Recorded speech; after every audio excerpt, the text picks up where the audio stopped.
The NBA has returned, and we have never been so back. What's going on, everyone? Welcome. Thanks for tuning in. I hope everyone's doing well. The 2025-26 season tipped off last Tuesday, and it's been non-stop cinema for the past week.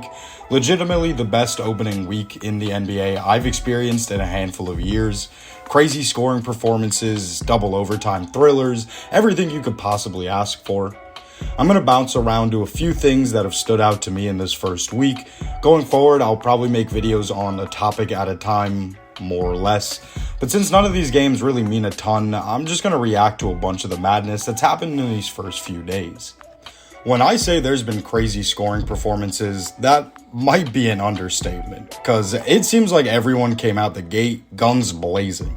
In the first 3 days of this NBA season alone, we've seen 55 points from SGA, 50 from Aaron Gordon along with 10 threes, 42 from Steph, those were in the same game by the way, 43, 12, and 9 from Luka in the Lakers home opener, 41 from Ant, 40 and 15 with 3 blocks in just 30 minutes from Wemby in his first game while sunning Anthony Davis and Cooper Flagg, 39, 11, and 7 by Şengün against the Thunder in the first game of the season, and VJ Edgecombe had 34 in his rookie debut, and that's the most in a career opener since Wilt back in 1959. Oh, and Tyrese Maxey had 40 in that game too. So I can't overstate this. The stars of this league have been going stupid. And seeing everyone on the timeline mutually excited for the league to be back and reacting to all the same moments is it's one of the best parts of the season. And the games haven't just been alright.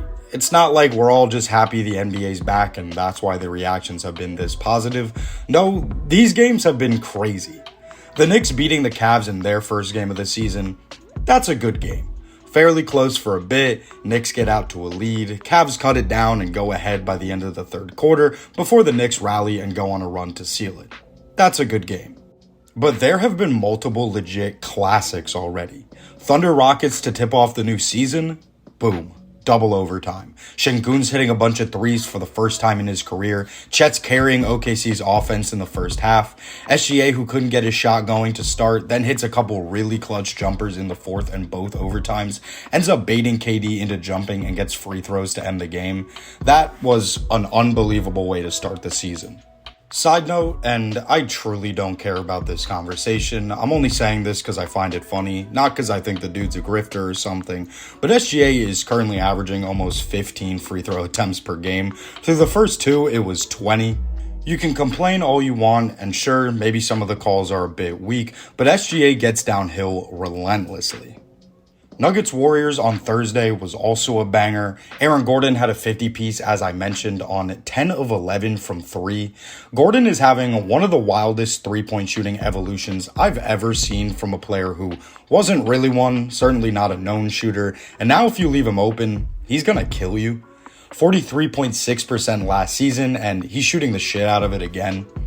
Jokic has started off the season with 2 triple-doubles in a row, first time for him, and only the 5th time a player has done that in NBA history. Jamal Murray looks pretty good and is playing efficiently, that's a good sign. I think Peyton Watson and Christian Brown look good as well. Cam Johnson is finding his feet. Overall, I'm just liking the defensive effort I've seen so far. I'm not expecting this team to really click for a good 20 games or so, but when it does, you can tell it's a pretty special group.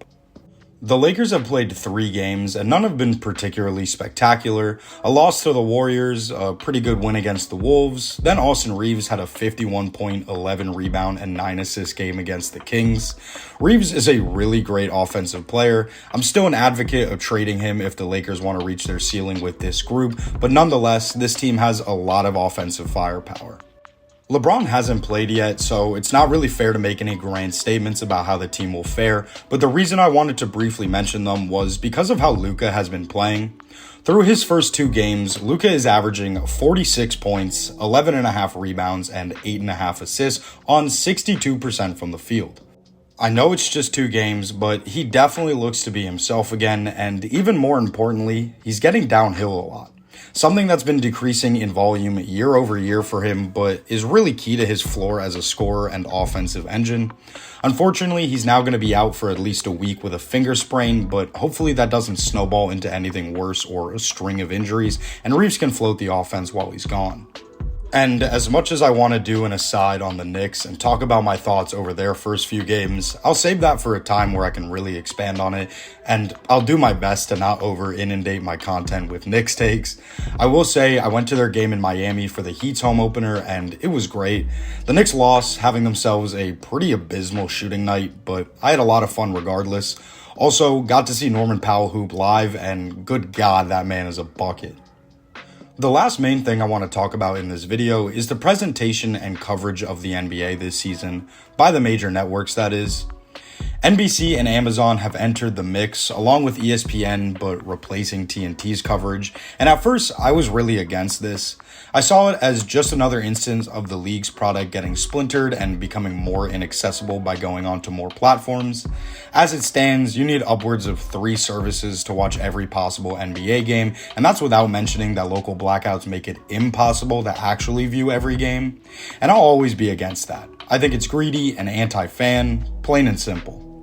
That being said, as we're already existing in a system where the league's coverage is spread across multiple networks and services, it's actually not that bad that newer ones are coming along and taking over the spots of older ones. TNT's coverage of the NBA over the past several years has been flat out bad. Lazy productions, unappealing graphics and overlays, and a panel of analysts that don't care much for the games. But NBC's return on opening night was incredible. And it wasn't just the nostalgic laser intro, but better graphics and more compelling broadcasters who focused on the actual basketball. And then there's Amazon's crew with NBA on Prime Video. When they got to debut with a doubleheader last Friday, they weren't messing around. A panel of Udonis Haslem, Dirk, Steve Nash, and Blake Griffin delivered super high quality coverage of the games throughout the night. The conversations actually focused on the X's and O's, and they used a high-tech LED court to break down plays. The whole thing was really refreshing. Even ESPN, who's retained their coverage while absorbing inside the NBA, and whose production I've also not been a fan of, seems to have stepped up their game. In a market where NBC and Amazon are bringing in fresh talent with a basketball-first focus, ESPN promoted Tim Legler to their lead team for nationally covered games, and I think Legs is a great commentator, entertaining, and really knows his stuff. Overall, while I don't like that the NBA has ventured onto yet another platform, I'm a lot happier with the actual product we're getting, and it definitely makes it feel like the NBA is back. As I mentioned before, each team has played less than a handful of games, so it's too small of a sample size to really say anything or have any major takeaways, but if I was to pinpoint one potentially emerging storyline to monitor, I'd say it's what's going on in San Antonio. Because I'm beginning to wonder, what if the age of Victor Wembanyama and the Spurs has truly arrived? Obviously, they have a lot of young talent that are building towards the future, but they've won all 3 of their games so far, and Wemby looks like one of the best players in the world. I was expecting them to be a play-in team, maybe snag one of the last spots for the actual playoffs, but what if the Spurs are just really damn good in the regular season and confidently make the playoffs, and maybe even make it past a first-round series? I don't know. The team looks great. I believe in their young talent a lot, and Wemby is just a freak. And I know I didn't talk about the East almost at all in this video, but my 2 main takeaways so far from that side of the league have to do with the Bucks and Pacers. For one, with the level Giannis is playing at, he might be able to get the Bucks firmly into the playoffs in this kind of East, which means the MVP agenda might be on the menu, Giannis FC. And second, while the Pacers will probably lose a majority of their games, they're still not going to be a fun time to play at all, and on a nightly basis are going to give teams a run for their money. This is just based on their playstyle and overall team culture, super high level of buy-in, especially on the defensive end where, even though they don't have many really great defenders, are able to get so much out of that side of the ball because of how hard they play. And even without Halliburton creating advantages, they still move the ball a ton and are going to be able to get good shots for each other. I'll also say this as a final note, Philly is in good hands no matter what ends up happening with Joel Embiid.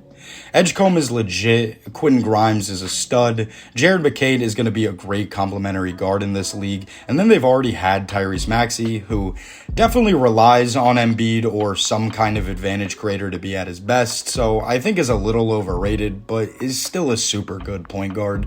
Their future is pretty bright, all things considered. Okay, that's going to do it for this one. I hope you enjoyed this video. Thank you so much for watching. Let me know who you're most excited to watch this season. It could be a team, player, a certain assistant coach on the Memphis Grizzlies. Doesn't matter. Check me out on Twitter and Medium, TikTok too. Anyways, that's all for now. Stay safe and see you in the next one.